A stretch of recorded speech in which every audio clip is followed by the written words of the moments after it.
Hey, it's Chronologically Gaming, the only channel that's perpetually retro because we're playing every video game in order of release. I am so excited to get into it this evening. I had a lot of help from people to help with some games that didn't work so well.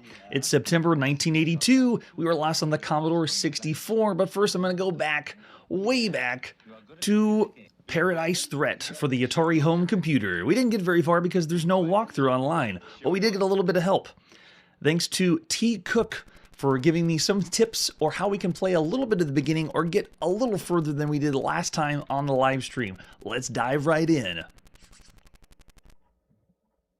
All right, we're rising above the graveyard on a still moonlit night. If you were here for the evening, we did Paradise Threat.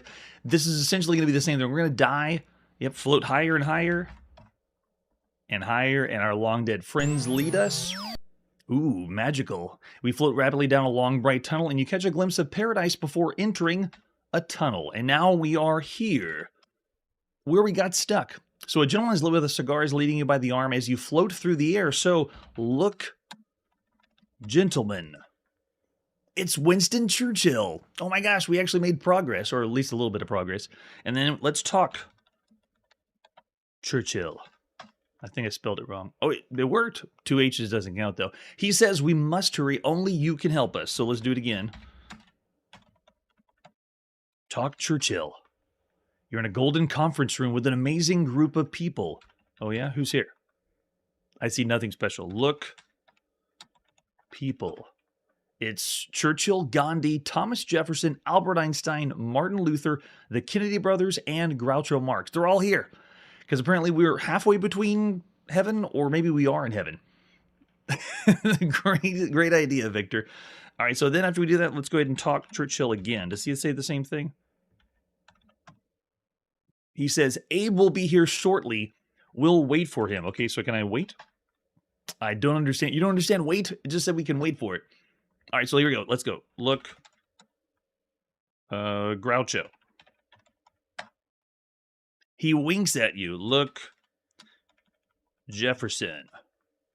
Appears ordinary, nothing special. Okay, talk Jefferson. Maybe you got to say... No, I got to spell it right. Oh, Churchill says, okay, talk Groucho then.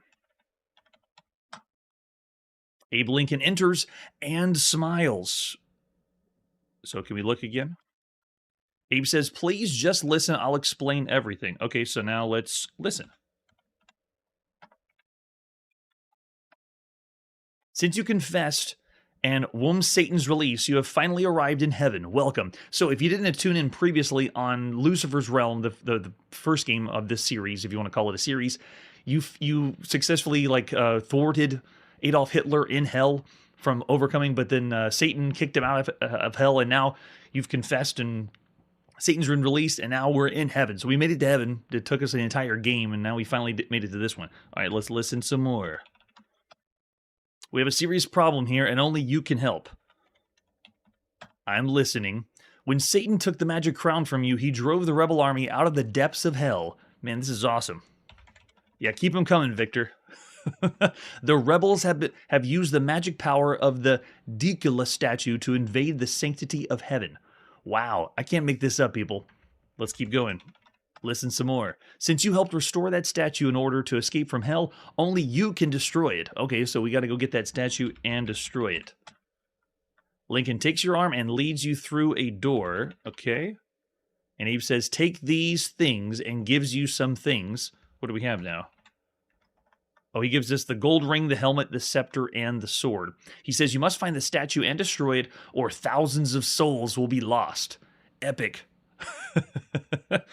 Can we eat Lincoln?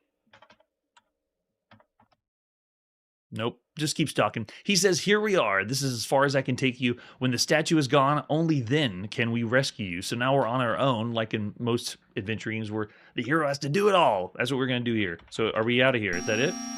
Whoa. I think I just summoned a few dogs. You hear Abe's voice faintly say, listen for me. Oh, I want to listen to Abe. Listen You hear nothing intelligible. Okay, so where are we now? We're in a placid, peaceful meadow. To the north is a wide river. Okay, so now we've gotten into the meat of the game. We finally got through the opening. We just had to know exactly what to type. You had to type in "look gentleman," and then from "look gentleman," you had to say "talk Churchill," and then follow a series of talking and listening to make it to this point. And now we're actually playing the meat of Paradise Threat. We're finally in. So it already is intriguing, very similar to the other title, Lucifer's Realm. So that's what we should have done. That's a great idea, Victor. So I'll leave it there, but big shout out to Tim T. Cook for helping us with that. So Paradise Threat, I'm going to rate it a little bit higher. Of all the games you could be playing, yeah, it's pretty cool. 3.5 stars, but you'd be stuck like we were originally. I would have said four stars if it was not expecting one specific thing in the beginning. It's very cryptic, but hey, it's 1982. That's what you get with some adventure games. All right, but that's not all. We also have another one. Why Atari? Are you kidding? Atari has... Let's play Raiders. Another one we didn't get very far in. It's a text adventure game that has no walkthroughs, no help whatsoever. But thanks to Curtis Boyle, he jumped in and got us all the prompts for playing the game. So let's try it out. First, we got to go into File, switch this cassette over on the other side. And this is machine language, so go and fast forward. Really fast forward. We're not going to wait for this cassette to load. Go, Raiders, go. Yes, there it is. It is Raiders of the Lost Ark. Blatantly ripping it off. That's awesome. So we're in this study like we were before. Let's go ahead and go south. We're in the living room with a fireplace, ancient artifacts clutter the room.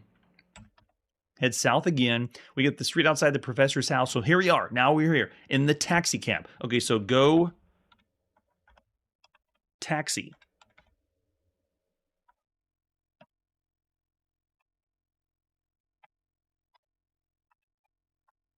There we go. Now we're inside the taxi cab. All right, so here's where the part where you didn't know how to hail the taxi. Now, I've used every single command that we got from help from Curtis, but I still haven't figured out whatsoever how to hail or use the taxi cab. I've tried every single command, even the ones that don't have a description or what they mean, but none of them worked. So I still am at a loss, but the reason I booted the game up is because if you say help, which we didn't try. A lot of text-adventure games have a help feature.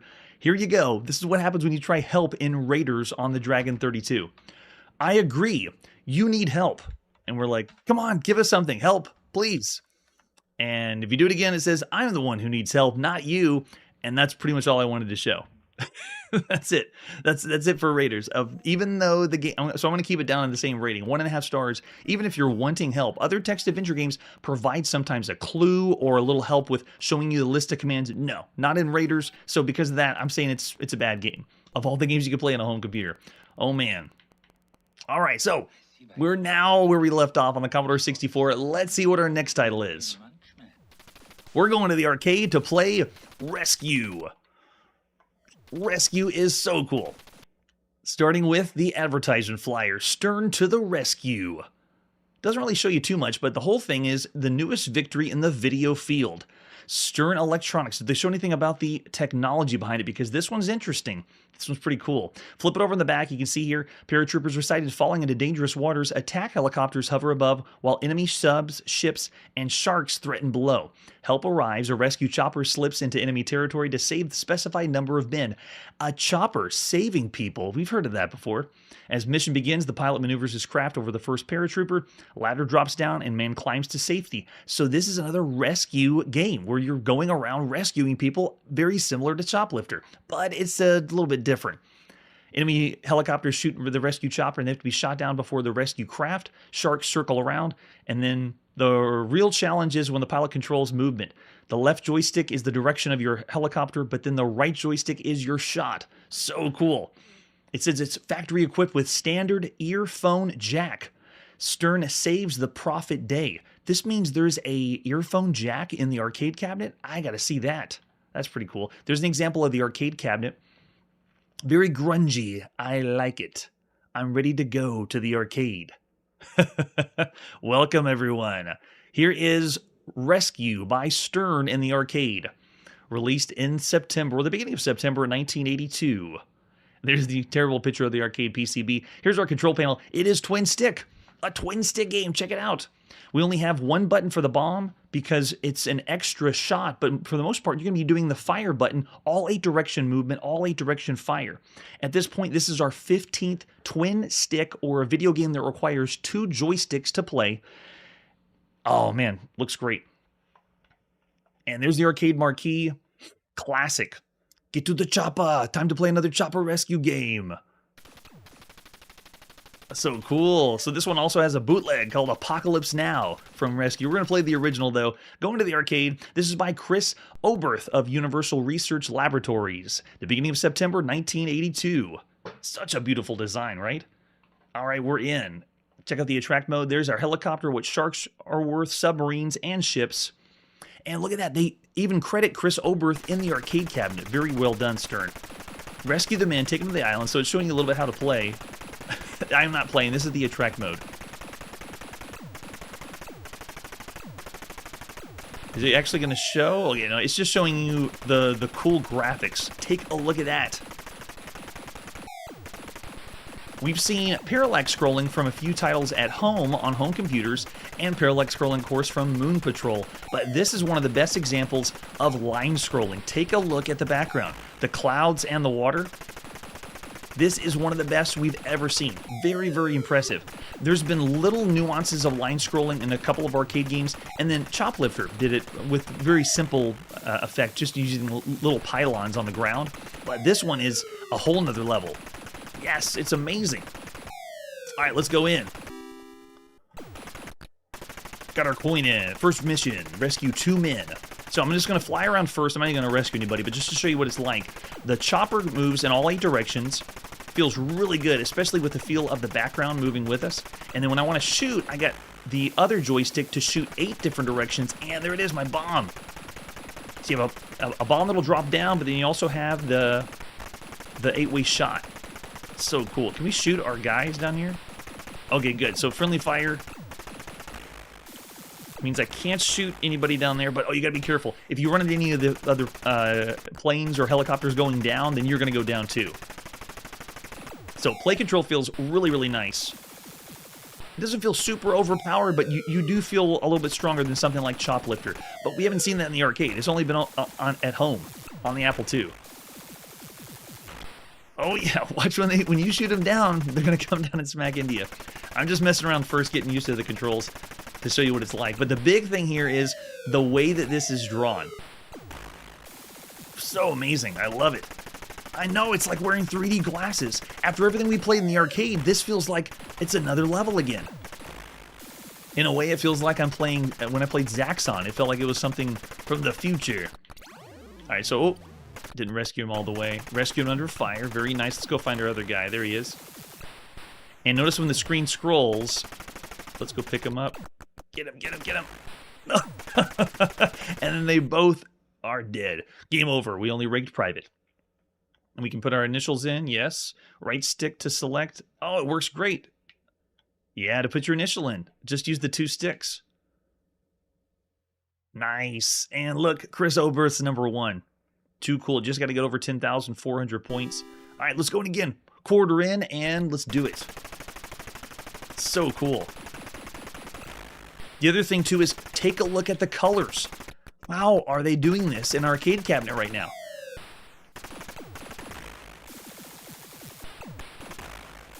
All right, we got this guy. Come on, quick, get on the ladder. Get to the chopper. And then we get a landing. Nice. Good luck in mission 2. And they even had a little cutscene. You rescued no men under fire that time. Now we got to rescue 3 men. And now we do have sharks. Destroy the sharks. So 3 guys. Gonna go look for my other guys. Wow. It also feels really fast the way it scrolls. So much fun.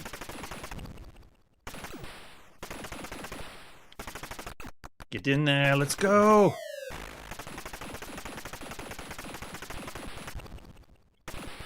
When I first played Choplifter on the Apple II, I thought, wow, this plays like... No, the shark got him. This plays like an arcade game, but now that I play this, no, this is the ultimate. Nope, kill the shark, quick, quick, quick. All right, there we go. Got 2. And you got to pick up all 3 for the mission before you can land on the island. Notice there's no islands around. Islands don't appear until all 3 men have been picked up.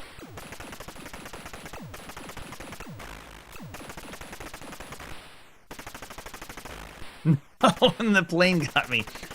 That's another cool thing. You have to watch yourself as they're falling down. So still made rank of private. Great testament to an arcade game that I want to keep playing. So much fun. It feels fast.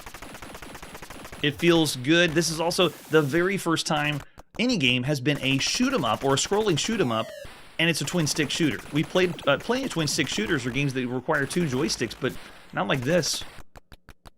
Get him. All right, let's go. Land, land, land. Very nicely done. Yeah, I'm with you, Charlie. I can play this all day. This is way too good. Oh, that's right. And don't touch your buddies on the parachute because then they just fall. Look, sorry. You just fell out of the wrong time. And then I got shot with 1 bullet.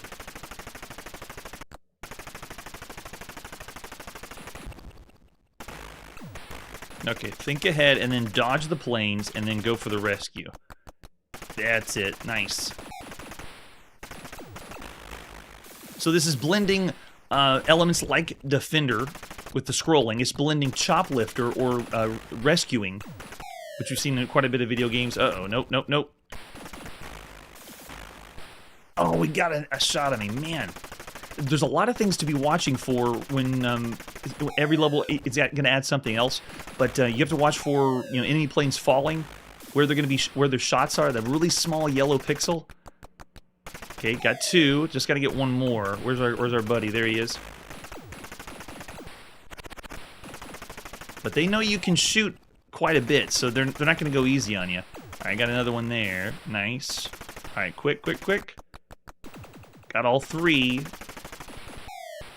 Oh wait, I thought that was the 3rd one. Oh man, I still have 1 more to go. Okay, land, land, land. 1 more. Yes. And good luck in mission 3. Got a nice little cutscene. Nice. Now we do a night mission. So 3 men need to be rescued. It feels so refreshing to play a shoot 'em up that allows you to shoot in 8 different directions. Well, I guess with the twin stick shooter, I touched him. Let them fall to the water first. Once you're in the water, oh, now we got the subs that are going to shoot us too.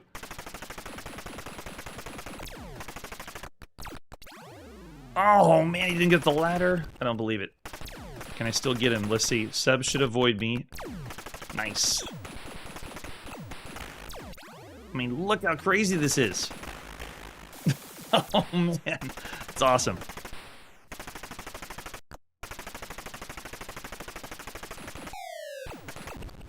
Okay, you can also drop the bombs down on the subs to help you out. Okay, I got 1. Very nice.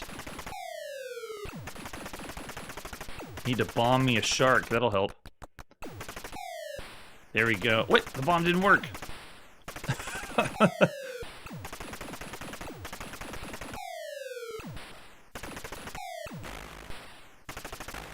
Ooh, wow.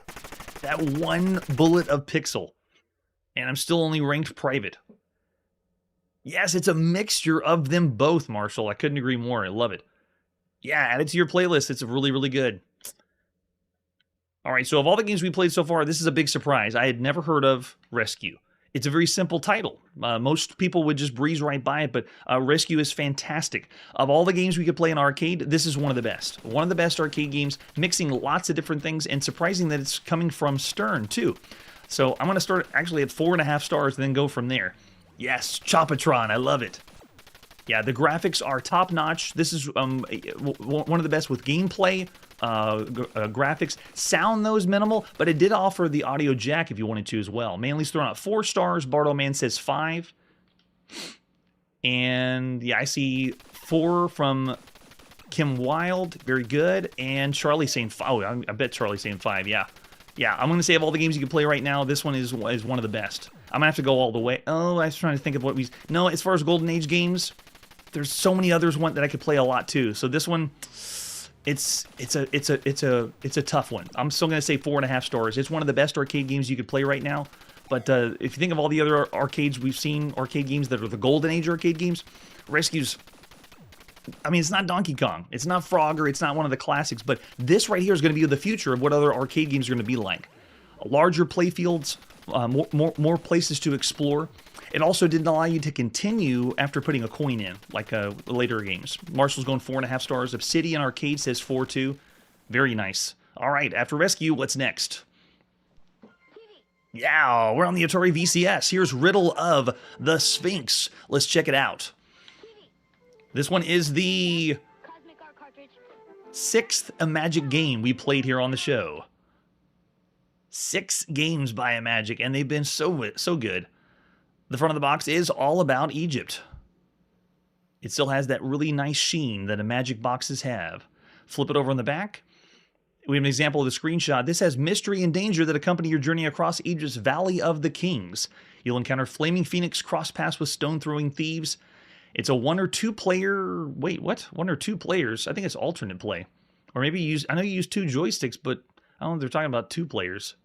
Can join together to solve the riddle of the Sphinx. Maybe they're talking about you and a friend can work together, but you're really not going to be on the screen at the same time. Yeah, you use both joysticks, but you don't really play the same... We'll get into that in a sec. I know, it's so good, Marshall. All right, what other artwork do we have for Riddle of the Sphinx? We got the different boxes. We also have the ad you would have seen in magazines at the time. Gary Larson thought he had all the answers. Well, Imagic gamers are created by experts, for experts. Do not try to solve the riddle of the Sphinx if your IQ is equal to or less than your belt size. After all, a brain is a terrible thing to try. It is pretty tricky. Oh, so cool. And there's the Imagic cart. We're going to pop in our Atari VCS. It has that unique look. And there it is, a little bit cleaned up one. With an example of the screenshot. We also have the manual, and man, you need the manual to play this one. There's, I'm actually going to get my second joystick plugged in, because you need 2 joysticks to play this. These are dark times. Death's long shadow rests across the Valley of the Kings. Anubis, jackal-headed god of the dead, has cast a curse over all Pharaoh's kingdom. A plague of scorpions and hordes of thieves lie thick upon the land. O hear thine whine of despair. The cunning, reach the temple of Ra, the source of light and life. Pharaoh's heir, be wise, wily, and beware. Travel back to ancient Egypt. Pharaoh's kingdom languishes under a vile curse. Look at all this story on a home console game. So cool. His son's Egypt's heir travels across the Valley of the Kings. To lift the curse, he must reach the Temple of Ra with priceless treasures. He must solve the riddle of the Sphinx. He borders with nomad traders. Armed with a sling and rock, the son of Egypt combats marauding thieves, deadly scorpions, and trials earn him inner strength, approaching sacred monuments like pyramids, temples of Isis and Anubis. Once there, he hopes to possess the treasure that will open the temple to him, liberating Egypt of Anubis' fierce curse. These things weigh on the young prince. He reviews his purpose to lift the curse and prove himself worthy. So he has to gain inner strength, which is many points as possible, which is a cryptic way of saying it's still a score game. You want to get as many points as possible. Complete his quest as rapidly as he can, do it as fast as possible, collect all the treasure, and reach the Temple of Ra. All right, gird your loins. Console controls are all over the place. This one is the most jam-packed of all the controls on the Atari VCS so far. Insert the cartridge, put the game resets. I think there's no game select. It's just the number appears at the bottom of the screen. Oh, you can choose one of the 3 Riddle of the Sphinx games. So there's 3 games in here, and then you hit reset when you're ready to begin. The black and white color level does not affect the color of the television set. It shows you how much time has elapsed during a game. So whenever you flip that switch, it's just going to show you what time has been left and show you how much inner strength the prince has, or how many wounds you have. And if you want to slow the action down, you can use the left difficulty lever. So this uses both the black and white switch on your Atari VCS and the right difficulty and the left difficulty switch. It's using all the switches on top. But that's not all. It also is the very first console video game to use 2 joysticks or twin stick. I'm talking like you are playing and you work.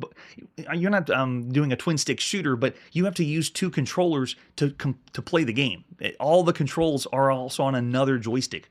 This is the very first one. Now, we did play games that offered kind of a twin stick shooter motif on the Intellivision because they use the disc and then the overlay on the numpad to shoot and move at the same time. I'm looking at you, Night Stalker, Advanced Dungeons and Dragons, and then Tron Deadly Discs, but that was still on one controller. This one is using both Atari VCS joysticks. The prince appears at the bottom of the game, and you're progressed with the left joystick. So one joystick to move around, pull ahead, move at an angle, and you can only move up, so it's going to scroll to the top of the screen. You move around obstacles, dart behind them, throw rocks. You do all this with one joystick. And then, it shows you how to throw the rocks. Moving back doesn't work. You only move forward. So it's only going to scroll up. Only a foe of the son of Egypt travels with him. And this has thirst in it. The longer you go without refreshment, the greater his thirst grows. As it increases, he slows down. This is also the very first console game to have any thirst, hunger, or like survival elements. Any survival elements whatsoever. This is the very first console game to have it. And I say console because we've seen this stuff on home computers. He has to seek water or become easy prey to thieves, scorpions, and dread god Anubis. So you have to go to the oasis and drink from the oasis. And you can see the level of thirst when you push the black and white switch on your system. And then you also have wounds. If you're robbed by a thief, you get a wound. Struck by a thief, stunned by a scorpion, touched by the evil god Anubis. Yikes, you get 3 wounds for that. And if you sustain enough wounds, then you die and the game ends.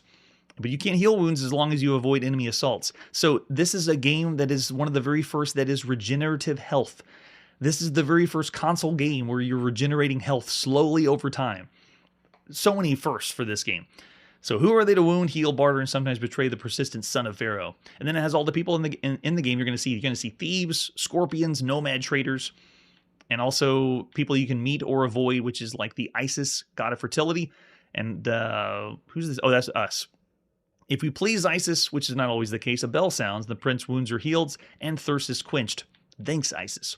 But the evil god Anubis, there he is up in the top left, from the land of the dead, must be avoided or he will seriously wound the son of Egypt. So you have lots of objects, treasures, and artifacts you find in the game, and all this will be used or selected with the other joysticks. That's why you have to have 2 joysticks in. You have possessions like treasures and artifacts that show on the bottom rows of the screen, and before it can be used, a black box must cover it, so you're going to be selecting it using the other joystick. So complicated. So many things. Look how you can have. You can have a shield, a staff, a jug, the tennis leaf, the spade. All these can be used. And then, of course, the treasures, the disc of Ra, goblet, necklace, scepter. And other treasures appear too. Look at this. All those down at the bottom. Despite the setbacks, the young prince perseveres. So much to remember, so many things to do. But he is strong and growing stronger. All Egypt looks to him for relief from Anubis' curse. He must solve the riddle of the Sphinx. He must reach the temple of Ra. Before leaving his father's palace in the Nile, Pharaoh's prince received advice from the royal astrologer. Oh, and it tells us what to do. Man, so much story too for a home console game. This is insane. I know, and look at the manual. The manual's done very well. There's a lot of text.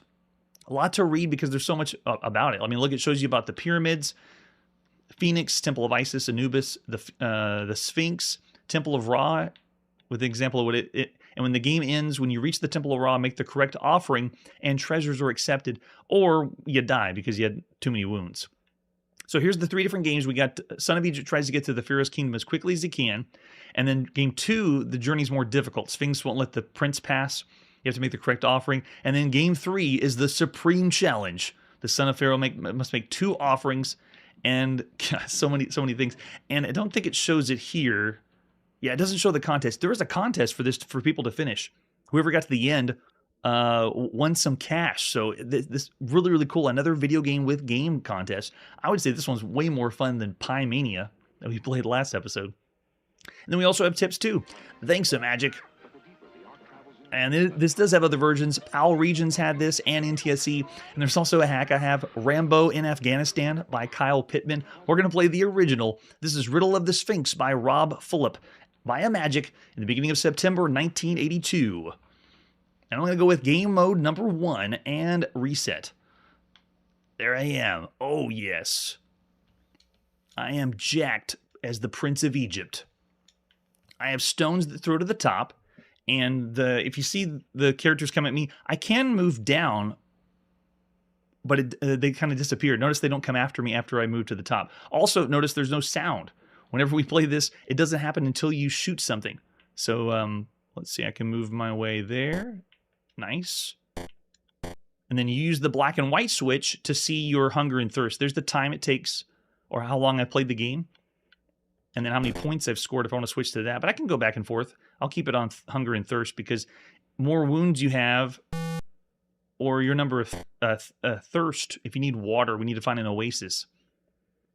And you don't throw your rocks as far, or you're not as effective. And you move slower. I don't know if you noticed. As time went on, I've slowly moved up the screen. I don't move as fast as I used to, because we need water. Water. I can only fire my rock straight ahead. There we go. We might meet a friend there. Yes, nice. Okay, so now look how fast we're scrolling after that. Can we take out Anubis? No, we just avoid him. Okay, get out of his way. And then you have the other joystick that I have plugged in. And notice that when I move that joystick, it's selecting whether I'm using the shield or not. And so any other items you find on your quest, you'll be able to select those. Okay, let's check this out over here. Nothing from that one. Barely made it through. Since when did Egypt have all this snow? We made this joke when we were playing TRS-80 color computer games. You have to imagine the white is sand. It's all sand. Uh-oh, did I miss the oasis? Oh, I'm so thirsty. There we go. Notice that it went down from 8 to 0, and then I got a couple guys here. Nice. They give me another item. I'll take that. Nice. And you have to refer to your manual to know exactly what everything is, but we're picking up more things. Let's see if... Oh, we got another one. Very good. So we got more items to select from down here, and use those on our quest, and we reached our first place to check out. Oh, and we can't go. We can't go in yet until we have the correct item. Uh-oh, I don't think. Yeah, we've already suffered from one wound, but our health regenerates. It was one wound, and now it's selected 0. All right, there's Anubis. Let's avoid him. We got good energy, but he's really fast. Notice how quick they move. In a way, it kind of feels like I'm playing a proto version of Commando, which isn't going to come out for a while, but it's moving vertically up to the top, and it's not nearly as fast. But this has a lot more to it besides those elements.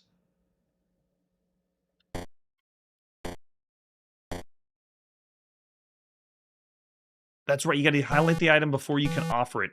I'm going to avoid to the side over here. And then now let's try it. Highlight. And go. No, didn't like that one. Okay, try this one. No, not that one. Oh, we're getting thirsty. I gotta keep moving on. Oh, and now we got wounds. 2 hits. Look how slow we're moving. Oh my gosh. Maybe this guy can help us out. He gave us a spear, I think. And then if you wait, you can wait long enough and your wounds will heal, but you can't wait long enough in your thirst. Look, my thirst is at 11 now. That's why we're moving so slow. Oh, we got 2 wounds for touching him. Gosh. It did look kind of like a UFO. It is a spade. So we can dig. Very nice. So we got lots of items now. We just need an oasis. Or maybe Isis. If we offer the right one, she can... Oh, I don't think we can get past Anubis now. It's not going to look good. I'm going to move all the way to the side here. Keep going on this way. So this is a very original game. Lots of things involved besides a normal console game. It reminds me of in television, Advanced Dungeons and Dragons that we played. I didn't mean to kill you. Sorry, buddy. This is also the most complex Atari VCS game, requiring every button, every joystick to be plugged in. I mean, imagine if you bought this, but you didn't have 2 joysticks. What would you do? Oh, we got more items now. I actually want the shield on, so let's do that. Select that one. There we go. Yeah, Charlie's loving it. Oh, thanks. Jug of Water is the first one, so yeah, we can use that. Let's go for it. And go. There we go. So it's all happening. Drink from the jug of water, and now we can move a lot faster because it's like we were at an oasis. Now I'll highlight the shield and then use that.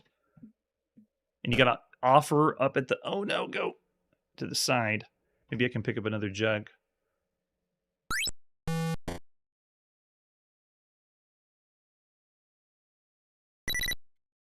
There we go. He got me one. And we got an Oasis here. Nice.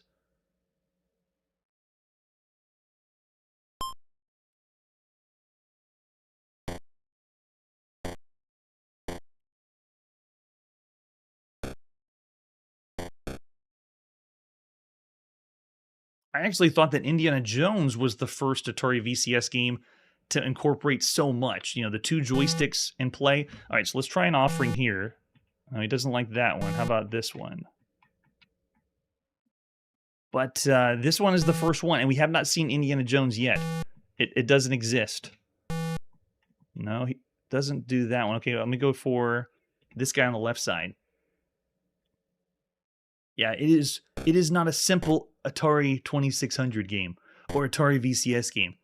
I can imagine friends in the schoolyard be saying, "Did you get another video game? Let's go play it." And if you didn't have the manual, I mean, imagine explaining this to one of your friends before you go to play Atari. It would be very difficult. So cool. All right, good. We are refreshed, move a lot faster. Plus, how do you explain to someone the concept of needing to drink water, and then over time, if you don't drink water, then your character's position, how fast they move, and their stats change. It's like borderline. Okay, we offered one of our. Oh yeah, get that shield. I want that one. Give me that one.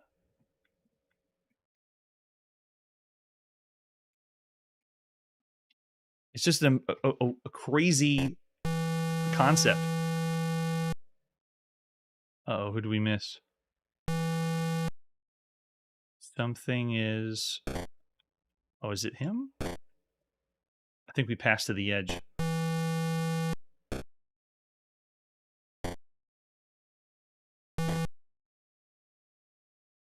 And it's amazing to think that I'm getting injured in a video game, and it's marking my injuries because there are majority of the video games, you die in one hit. There isn't health bars. It's not a popular theme. We have seen games that have that, but this one's doing a health bar showing wounds, but then they're allowing you to heal yourself if you wait long enough. It's amazing. Oh, that's fantastic, Charlie. Yeah, it wouldn't surprise me. It's so good. Well, we are not going to be able to solve the riddle of the Sphinx this evening. It is a lengthy experience. It's really, really fun, and that was only game 1. There's 3 game modes, very similar to Adventure by Warren Robinette on the Atari. That one didn't have different mazes or anything like that, but it just increases the difficulty, so you can select which one you want. Of all the games you can play right now on a console, this one's fantastic. It has more complexity than any of the other games we've seen so far. Steve's saying 5 stars easily. Bartleman saying 2.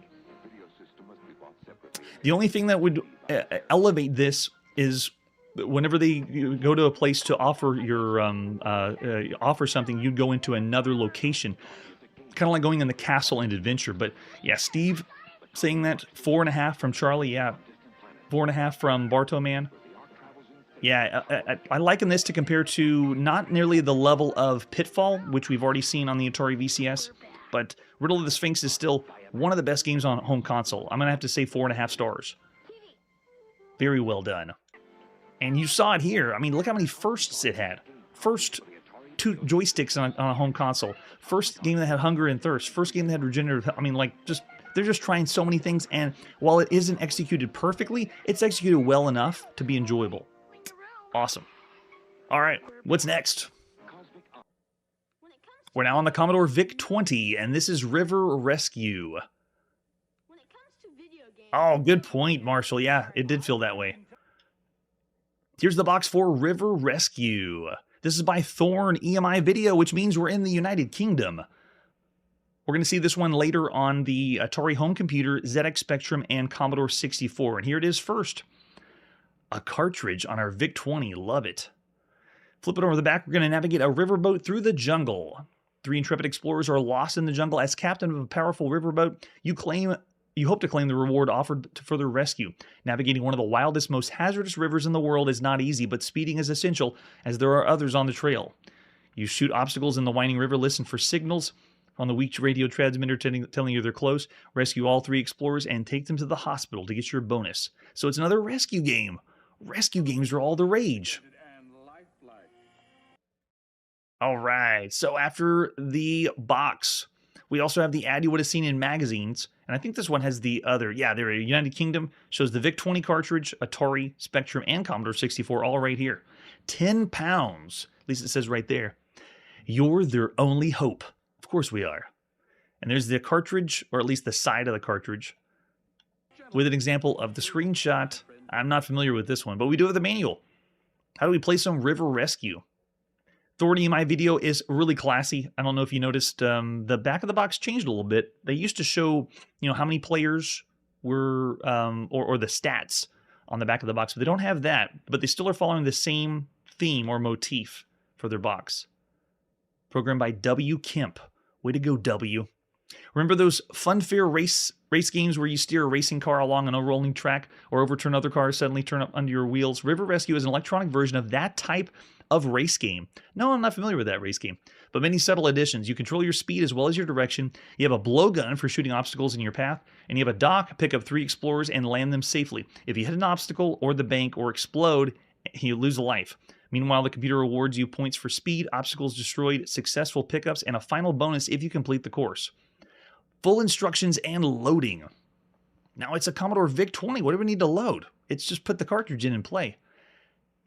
If you have problems what to do, and there you go. So when you get to the title screen, you push F1 for a 1-player game. If you do a 2-player game, it's alternate play, but F5 is an extended game, gives you 6 lives instead of 3, and the high score remains unchanged. Oh, that means if you can't do a high score, basically. But we have a joystick to control it. If you want to, you can use the keyboard. Very nice. The object is guide your boat upriver, missing or shooting down obstacles, and to rescue 3 explorers waiting at 3 separate jetties. An SOS tone warns when you're close. When you picked up 3, you continue to a final jetty and dock there for your final bonus. I feel like we should be cataloging the rescue style game. It started with Defender, let's go and rescue something, and then it turned into other, we've seen rescue games on home consoles, and then Choplifter rescue on an Atari home computer. Like, they're everywhere. And this is another rescue style game. When you get all the way through, the screen changes to show a river of a different color. The first river is blue, second pink, third red, and fourth yellow. So they got 4 colors of different places you're going to go. Very nice. For normal games, you have 3 lives, and then extended game, you have 6 lives. We'll probably do extended. And then there's our scores. Each explorer you pick up is 500 points, and then you get them all over there. It's 1,500 points. Very nice. 7,000 points is extra life, except, on an extended game. So if you start with a bunch of lives, you don't get extra ones. So it shows you how to play really quick. Got a nice reference guide here for us. Thanks, Thorn EMI Video. Cool. Let's pop in River Rescue. The beginning of September 1982.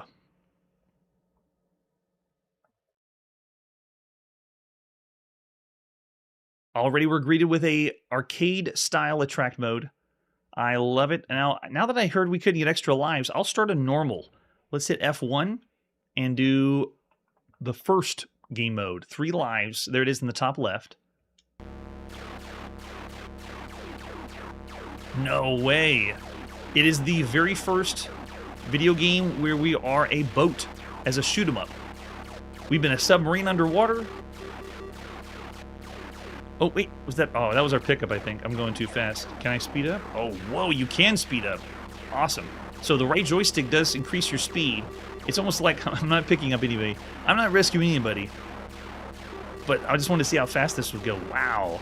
So if I avoided all 3 docks, does that mean I failed my mission? They flashed the score. Very nice. And you can adjust your speed. Essentially, it's just a shoot-'em-up. It's a scrolling shooter. It's just done with a top-down view, and then now we have the rescue variant. Let's see if we can do it. I can crash into the dock. Maybe I should slow down even more. We'll try it again. Wow. Yeah, you get... Oh, and we already got game over. 3 lives already gone. Didn't even get close to the 7,000 points, but really cool. This is very well done for the Commodore VIC-20. And you saw it here first. We're going to see other releases later. All right, let's go in again.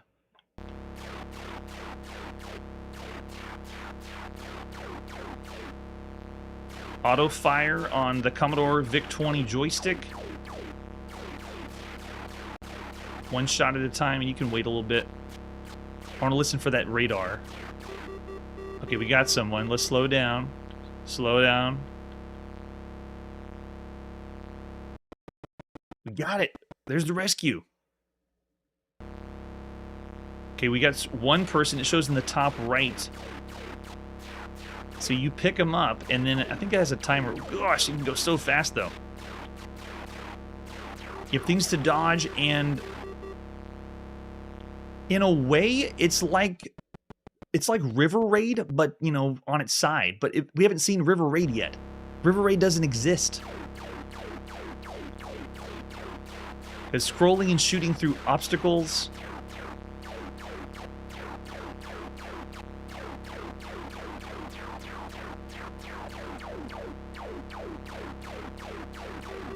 Okay, there's the other one. Slow us down.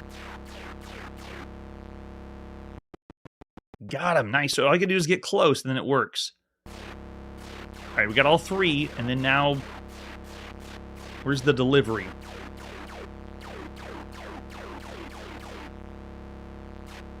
Every time we play the rescue games, maybe not Defender, but like Choplifter, you pick everybody up and you realize you're holding lives, and this is where it gets tense. Can you survive? All right, I heard beeps. Oh, there it is. Drop them off. Yes! We river rescued them. It is like a mix of Scramble, too, right? And then we get a different color river. We're now on purple. Cool. Now I'm understanding a little bit more of the controls and how it feels, but yeah, it feels like Scramble because we're going from one level to another. They're just kind of changing the color, but it's still admirable. And then they added the rescue element to it, so it's lots of fun. Oh, I love it.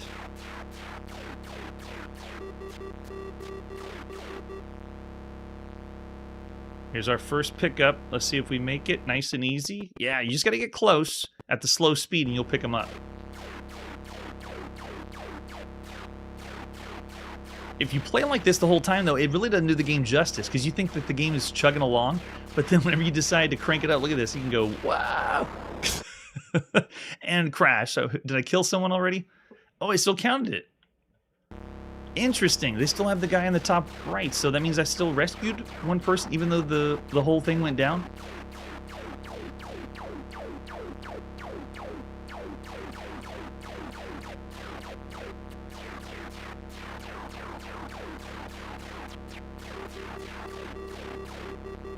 There's the SOS. I can hear it now. Just like the SOS. Oh, wait, where's the dock, though? Oh, there it is. Oh, great. You have too many things in the way. I don't know how I did it, but I got it. Let's go. And then do we have a timer? Or, yeah, there's nothing showing us fuel or that we need to hurry along. What's the point, then? Oh, I see. When you're going slow, you don't really gain points. You gain points from shooting things. Or not. Oh, you don't gain as many points. Oh, I crashed in the side. See, yeah, it feels like Scramble in that way.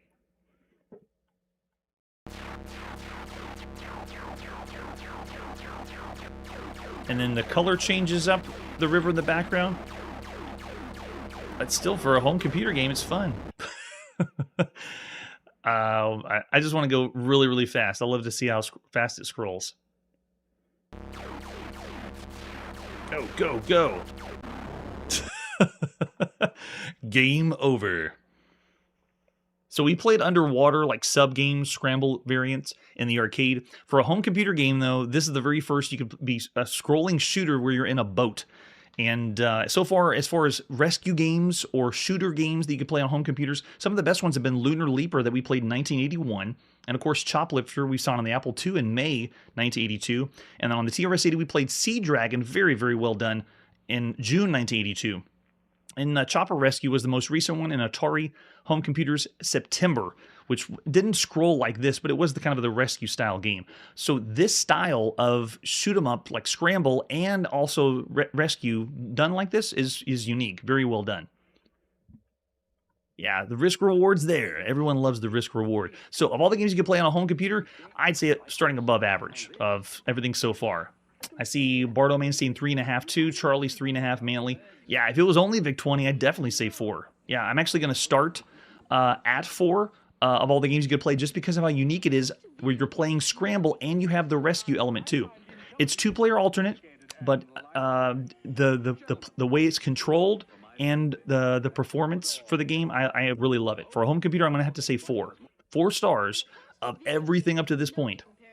Oh, that's true, and it was affordable. A cheaper game too. All right, after that, let's see what's next.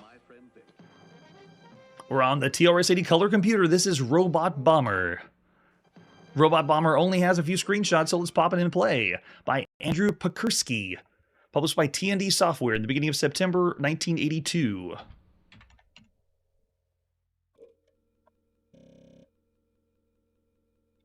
We're going to load this one up. This one is machine language. Nice. I'm ready.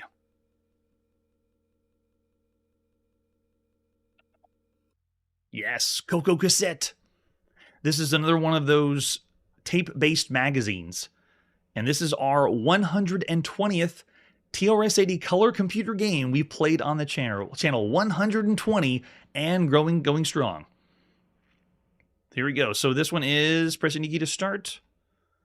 All right, so it's a 2-player game that uses joysticks. The player on the right controls a spaceship and tries to destroy 7 of the 8 robots at the bottom of the screen. The player on the left joystick uses the shield to intercept the falling bombs, and they also have a scanning rocket that can fire at the spaceship pressing the joystick button. So this is only 2 players at the same time, which means for this channel I have hooked up both controllers and I'm controlling both on the same joystick. So it's going to look like things are happening at the same time because I'm making it so we can both play at the same time. Here we go. Push spacebar to start.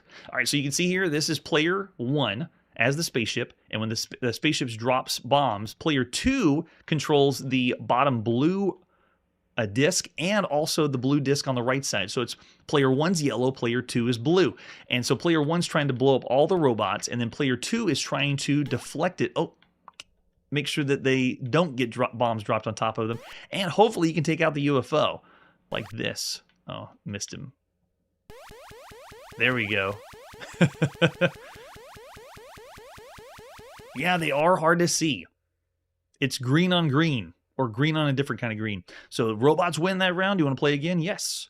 It is a competitive sci-fi game, but it is unique. There is no game that is like this. It's almost like they're combining some elements of Avalanche, dropping down the side. But we have nothing to really compare this to. So of originality, Robot Bomber is unique. Very, very nice. And if you love the color green, you should check out the color computer. We have all the colors of the rainbow, especially green. For a 2-player competitive game, you'd have some enjoyment from this one. It'd be fun. Nope. Nope. Keep going. Oh, there. Nope. And whenever you destroy, you can see robots can win. Or the UFO will win. Robots win! Oh, I thought it was letting me shoot off even faster. There it is. The saucer wins. Very nice. That's true. There is, but we played even weirder titles. This one would be enjoyable to have with 2 people for a little amount of time. So of all the games you could play at this point, I'd say around average for home computer games. The competitive play is nice, very simple, but you have to have 2 people. So because of that, I'm going to have to go, it's around average, so I'm going to have to say about 2.5 stars. Yeah, right? Yeah, I'll say 2.5 of everything you can play up to this point for home computers. There's lots of other dual shooters, competitive shooters out there. Charlie's saying 2.5, Bardo, Man, and Manly as well for Robot Bomber. All right, we got one more. On the Atari home computer, here's Rocket Raiders. Let's take a look. This one is by, guess what company? It's by Artworks. They blazing it all the way across their box, and they got nothing on the back. Yep, there you go. That's Artworks for you. This is... Oh, we're actually not going to play the Artworks version because it didn't work for me. We do have other ones, that, like the ad you would have seen in magazines. There at the top of the screen is a picture of Rocket Raiders. And there it is by Artworks. I don't see it here, but I do see another game that we saw by Richard Peterson who did this one. Oh, there it is. I see it now. Rocket Raiders cost 20 bucks on cassette, 24 on disc. And there we go. Richard Peterson at the top. You only need 24K in your Atari to play it. Defend your asteroid base against pulsar bombs, rockets, lasers, and the dreaded stealth saucer as aliens attempt to penetrate your protective force field. Precise target sighting allows you to fire at the enemy using magnetic impulse missiles to help protect your colony and its vital structures, whatever that means. So this one has 2 versions. It was first Artworks and then later by Dynacomp. I can only get Dynacomp to work, so we're going to play that one. This is Richard Peterson of Dynacomp in the beginning of September 1982.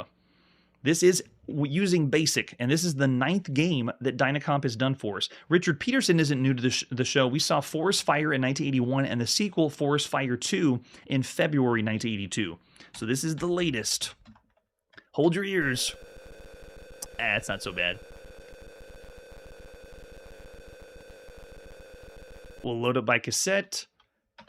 And go. Rocket Raiders. How dost thou play Rocket Raiders? Okay, nice. Any ditties? No tunes? Okay, we'll do an easy game for start off first, so I'm going to do level 1. Let's go. That's right, Marshall. Prepare yourself. I turned the volume down because it is really atrocious. It is drawing it in, which I love, but the sound is ear-piercing. It's making a sound for every drawing.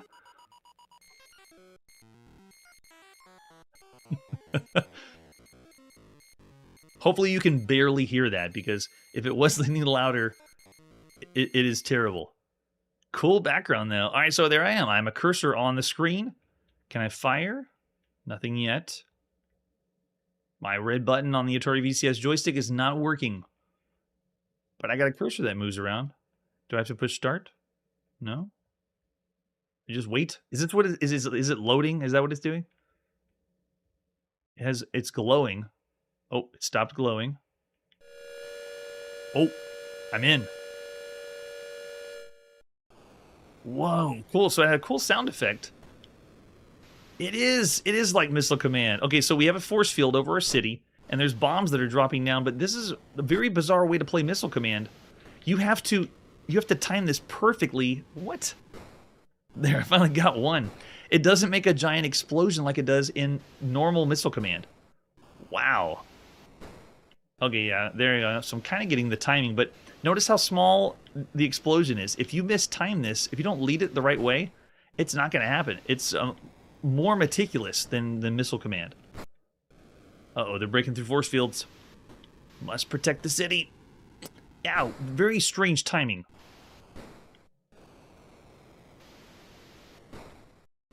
Yeah, it works, but you have to be right on. It's essentially where you're playing Missile Command that you have to have perfect shots. Oh, there's the UFO. Get it. Wow, the flash is real. Look at that. See, I thought for sure I got that one. So the frames seem to be a little bit off, or just very, very picky for a Missile Command game.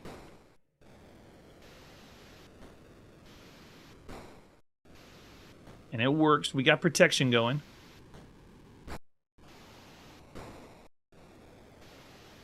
But even Lantis had that cool, like, laser to it. And it even had the power-up. So even that had more to it than this. Uh-oh, one went inside. Oh, we got a big explosion. That's not good. Also, where is the score? Where's my... How well am I doing here? Richard Peterson, tell me, where's the... How do I know what if I'm doing well? Ooh, we got the UFO, though. Nice. It doesn't feel like it's finished. Or maybe that's because the only one I got to work was the Dynacomp version. Maybe the Artworks version is a little bit more cleaned up, and they added something to it. Bardo Man saying bad. Yeah, the only thing I can say positive is the cursor moves smoothly, and then the design of the city is fairly nice. But as far as the gameplay go, it's poor. It's very poor. So there you go. I'd say that's all we'll show for Rocket Raiders. At this point, we played this is our 25th command shooter, or missile command-ish style game where you're doing a shooter as a crosshair.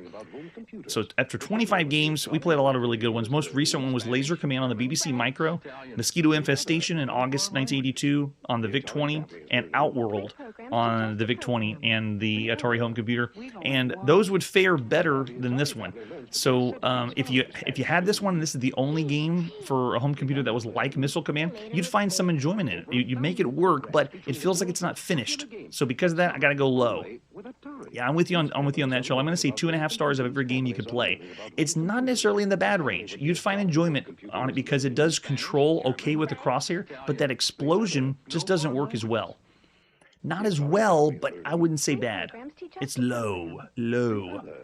All right, that's where we got to put our video game playing on pause. Next episode, we should have the latest enhanced remake and the last enhanced remake of Scott Adams' classic adventure games, and also a reading of Softline Magazine, September 1982. That's it for today, and like I always say, video games are easily startled, but they will be back, and in greater numbers. Hey everybody, thanks for checking out the channel and joining me on my quest to play every single video game in order of release. We'll be streaming live every weekday at 9 p.m. Central, so join us and let us know if we missed any games along the way. This video would not be possible without Launchbox, RetroArch, and MAME. Tell all your friends there's some crazy guy named Chronologically Gaming trying to play every single video game. We have links down below that'll send you to places like our Discord and Patreon, and one that says all the video games we've ever played. If you go there, it's a list of everything, and you can click right to the game you want to see. Chronologically Gaming is the name to look for. We are perpetually retro, and we will catch you next time.